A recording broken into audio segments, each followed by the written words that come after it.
Well, howdy folks. Been a while since I did an outdoor video. I'm at the pond here in North Little Rock, Arkansas.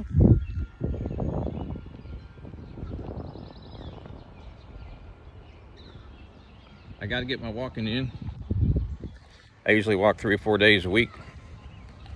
And the last few days I've been pretty busy making some cigar box guitars and learning some songs for my YouTube channel.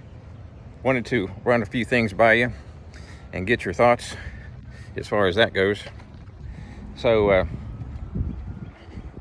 I'm wanting to know, a lot of people, I think, are interested in learning new songs on cigar box guitars. And I've noticed that there's a lot of people who are interested in maybe just learning a riff or two because they're beginners and they don't want to have to spend a lot of time learning the entire song. And I think that's great because that's how I learned. When I first started playing regular guitar, and actually also when I started playing cigar box guitar, I just did a little bit at a time. So I might learn a riff or two here or there, and then I might learn a different type of song a few days after that, maybe do a little bit of a country thing, or maybe do a little bit of a strumming thing, or I might work on some chord riffs. So I play 2 or 3 chords that copy a famous song. And what I'm wondering is, how many of y'all want to see just a lesson on the main riff of the song? I started out playing guitar just playing riffs, because you got to start somewhere, and to play an entire song as a beginner is pretty much impossible. You have to practice the chords, and you have to get the timing down so that you can change those chords quickly. Even if it's not a very fast song, it seems like they're pretty quick when you first start out. And so I'm wondering how many people want to see short lessons that are strictly riffs, and how many people want to see the entire song with every lick and every chord and every melody built into it. Either way is fine. I'm just wondering how many people are interested in just the riff side of it as opposed to the entire song. I think it's really important to be able to chop off small chunks at a time if you're a beginner, and even if you're an intermediate player. I think that's really important, because a lot of people just quit because it takes days sometimes to get a simple riff down if you're a beginner. Here we have a nice scene on the end of the pond here. Got a few people out here fishing and walking. When it's raining or cold outside, I usually walk at the retirement center, but I prefer to walk outside, especially on the weekend. We got some bicyclists and all sorts of folks out here enjoying the weather. And of course we got the loud trucks going by. So that's the pop. So back to where we were. Riffs or full songs. Now when I say riff, it could be a really short riff. It could be a 10-second riff, or it could be a 30-second riff, or it might just be a little piece of a riff to get you going. When I started out playing, I had a friend of mine who would show me the 2-finger chords. So the real chord might be 3 or 4 fingers, and it might be stretching a long distance on the fretboard or something like that, which makes it a little bit difficult. And so what I would do is take those mini chords. Sometimes it's just a 2-finger bar chord, a 2-string 2-finger bar chord, and I would get the timing down. I'd be able to change the chords on the beat and play with the song, sort of, because I didn't have to use more fingers, which takes longer to get your fingers in place. So it's kind of like starting out, I don't know, instead of running 3 miles without working up to it, right? It's like you start out the easy way, and then you add more to it as you learn more. And with guitar, and especially cigar box guitar, that's a real good thing.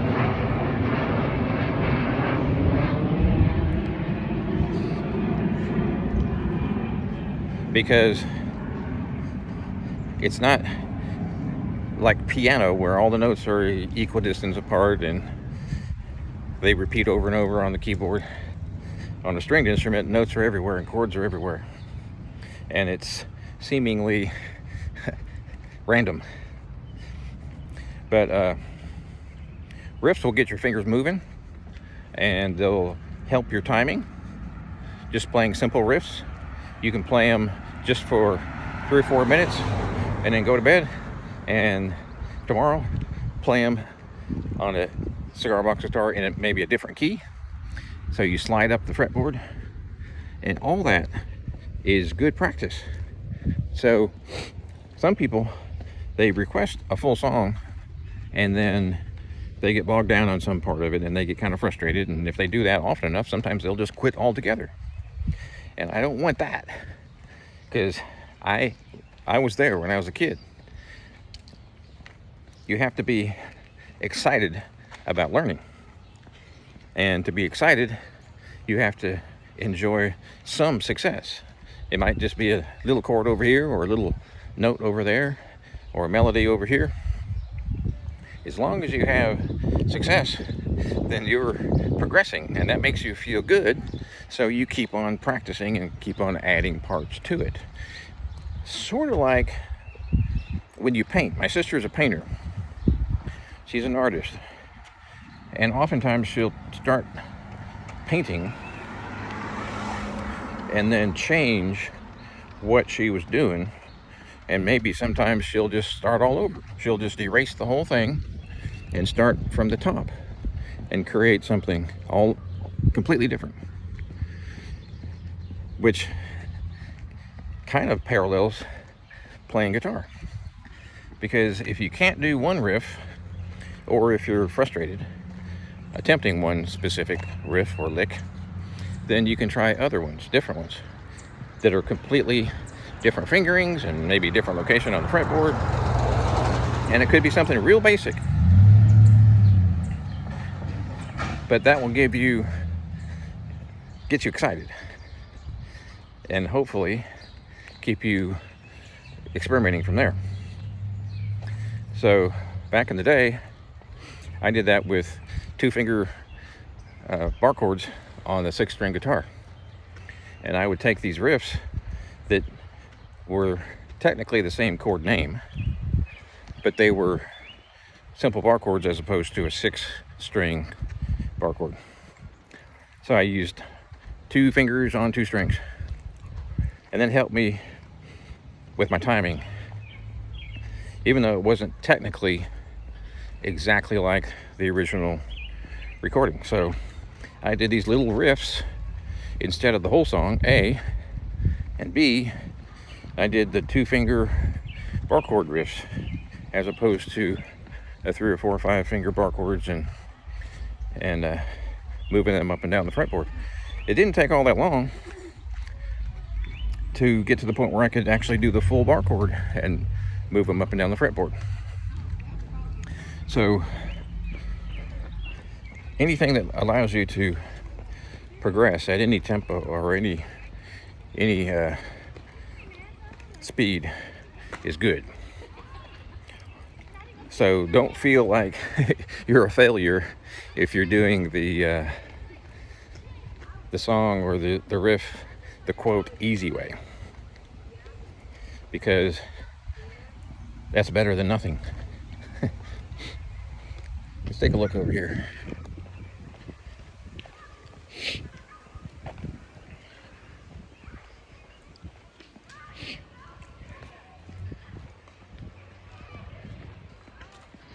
Beautiful day.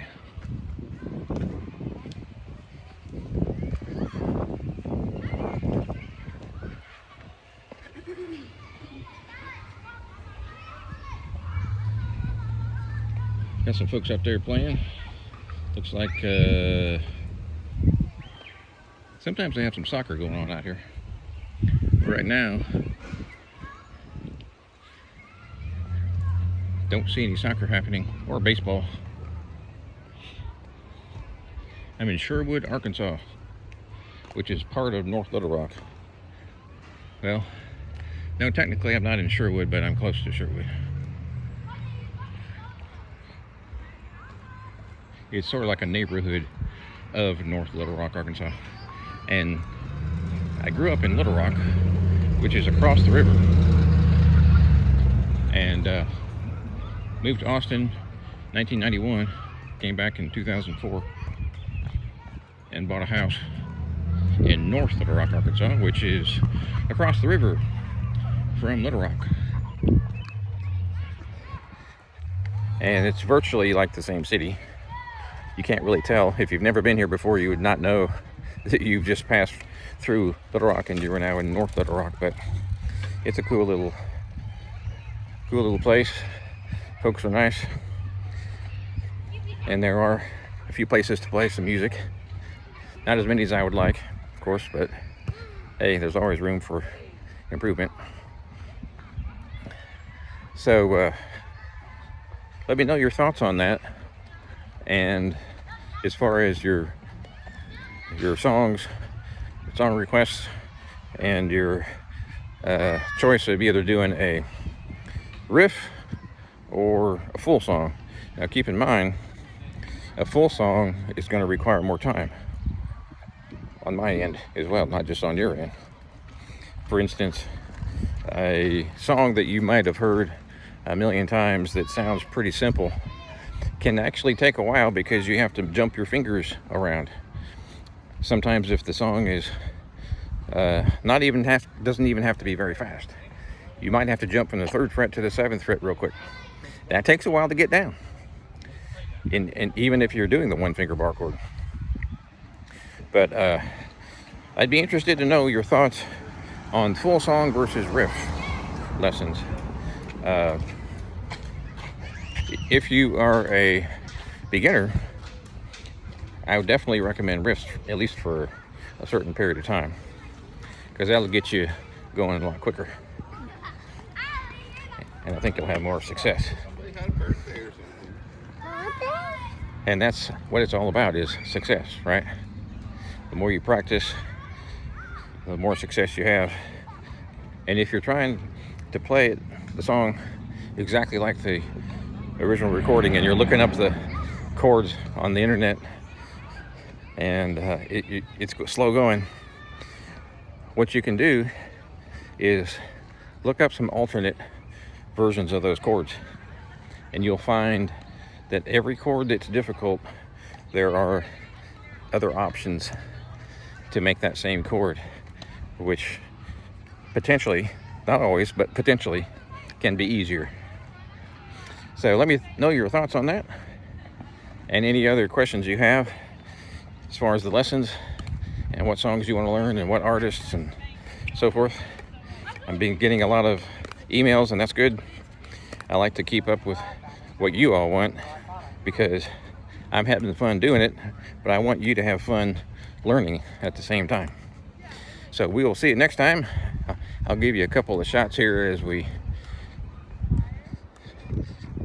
wrap it up here. Wouldn't that be a great place to have a gig right there? And a little drummer sitting over in the corner, and a bass player and a guitar player have a little 3-piece.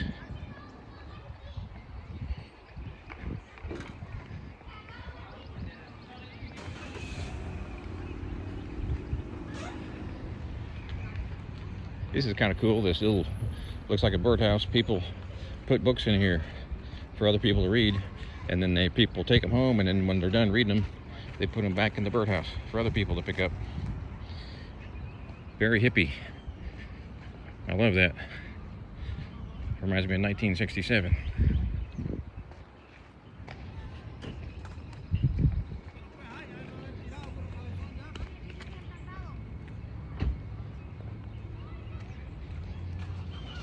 Today is Saturday, so there's lots of folks out today.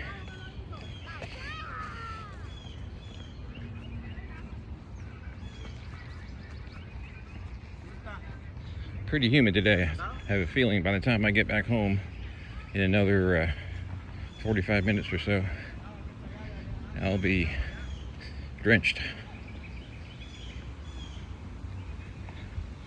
I don't know exactly when this was built. Probably the 30s or 40s, this little area. No cars are allowed on this road here. Got some beautiful homes on this side. Look at those trees. It's got to be a 100-year-old tree right there.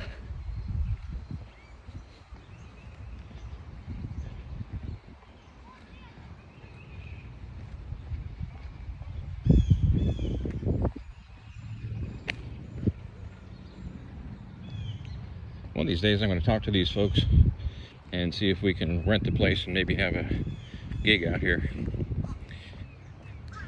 It's kind of tough going sometimes because, I don't know, this market, I won't get into all that, but this market is a little bit strange.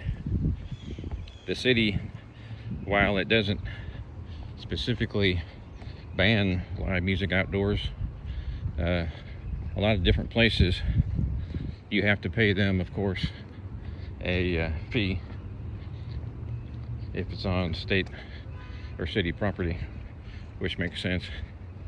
And therefore, most outdoor shows don't happen because you can't get enough people to come in to make it worth your while, unfortunately. Little Rock is not Austin, Texas, or Nashville, music-wise. It's a tough market here. It's a real tough market. Just because you get a gig at one really cool bar doesn't mean you're in like Flint forever. You're gonna have to fight for every single gig, pretty much. Not all of them, but most of them. And by the time you maybe by chance get entrenched in one or two venues where you're in rotation, does not mean that suddenly you will be out of rotation, because the booking people change all the time, and you know, their likes and dislikes of styles change all the time. So you could play someplace for years and then suddenly new booking dude comes in and you're out for 5 years. It's a real strange setup, but that's how it is in most cities. But wouldn't it be cool to have like a monthly outdoor gig here or something, and the city doesn't charge you for it? Wouldn't that be cool? Just have some friends and bring some other friends in to sit in with you and jam. You have plenty of room outside.